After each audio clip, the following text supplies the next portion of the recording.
If we're looking at women working with women, women managing women, that brings us up to the ideas or the beliefs of the way that we have worked with ourselves. Let's just have some fun here for just a second. Let's just imagine that everyone on this side of the room, you all are women. And you all are men on this side of the room. And I am a facilitator of a very technical test. And I come to the men and I say, men, this was a very difficult test. And I don't understand it. Typically, everyone succeeds and passes this test very well. Unfortunately, all of you men have failed miserably. Why do you believe that you all have failed so miserably? Men, the test was written by a woman. The test was rigged. Who could ever do it in that small amount of time?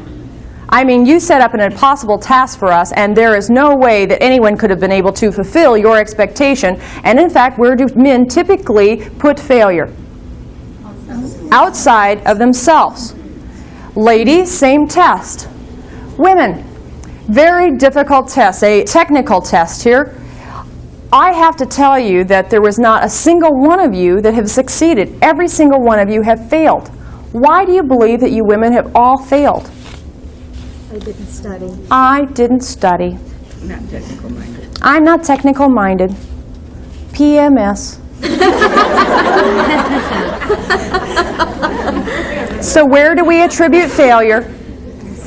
We attribute failure inside of our hearts, next to our ego. We attach it to our leg like a couch, and we drag that nasty little belief into the next opportunity, and we let that one hold us back, and we have this dragging feeling of a lot of excess baggage into the next test.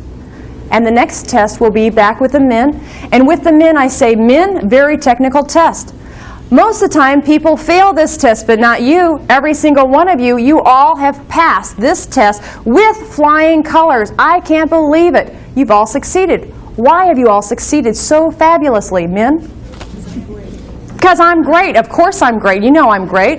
I've been able to do this activity since I was knee-high to a grasshopper. My daddy showed me. I've had plenty of mentors. Of course men know how to do this. What kind of fool are you?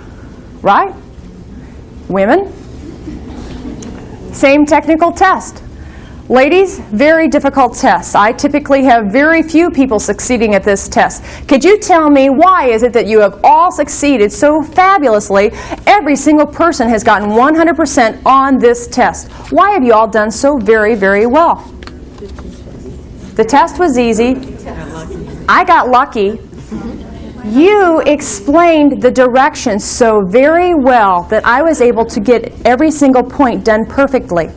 I could have never done it without you. And where do we attribute success? Outside of ourselves, typically. Now, why is that? The reason that we do have that, and I want you to imagine with me, let's play with this just for a moment. Why is it that men put failure outside of themselves and success on the inside, and yet we've never learned that? The basic premise, I want you to all just sit up nice and flat, square in your chair. Put your feet flat on the floor. We're going to do just a slight little visualization. What I want you to do is to inhale through your nose, fill up your entire chest cavity, and relax and blow it out. And you can just close your eyes for a second. Inhale, and exhale out through your mouth. Now you are a Little League mother. You are a Little League mother, and your little boy Johnny, he's going to do his first softball game tonight. Now Grandma and Grandpa have driven 50 miles for your little boy's softball game. Now that little boy is in the outfield because he's only 6 years old, and every time the ball has come to him, he's dropped the ball.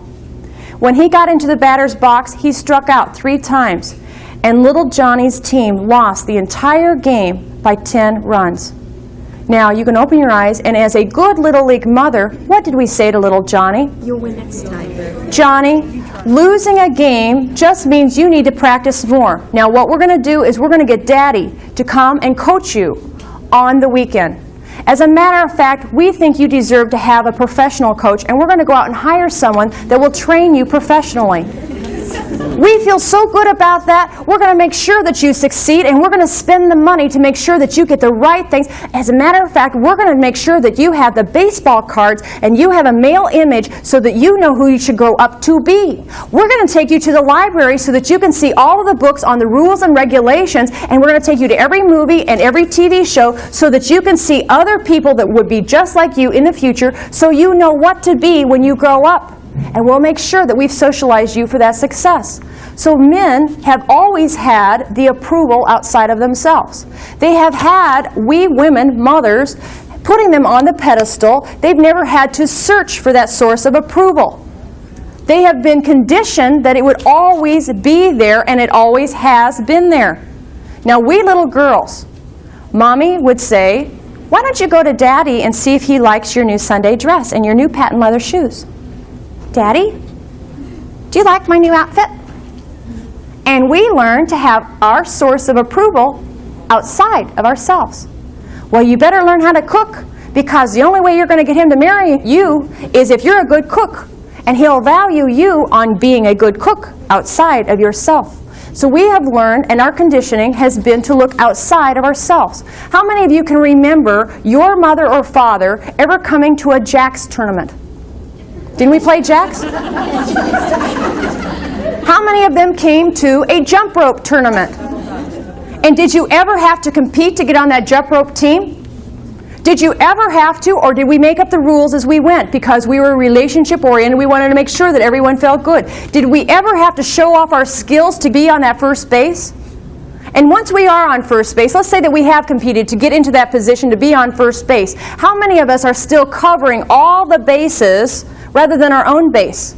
See, little boys learn to cover only their own base and maybe go halfway to second and halfway back to home. But how many of us are exhausting ourselves because we're covering all the bases? What are we doing?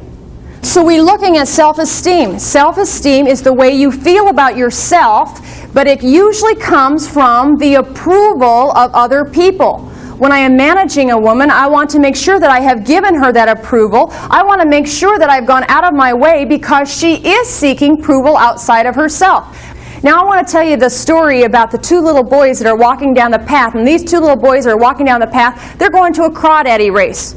Now they're going to this crawdaddy race because it is the big race of the year. The first little boy's got these real outstanding crawdaddies. They're just crawling out of the bucket, crawling out of the bucket. They're really ready to go. They're ready to go. Now he gets to the race. There's only 2 or 3 crawdaddies left in the bottom of the bucket, and he gets them up to the crawdaddy line getting ready to go. And they don't wait for him to say go. They start going right away. He has to keep holding them back.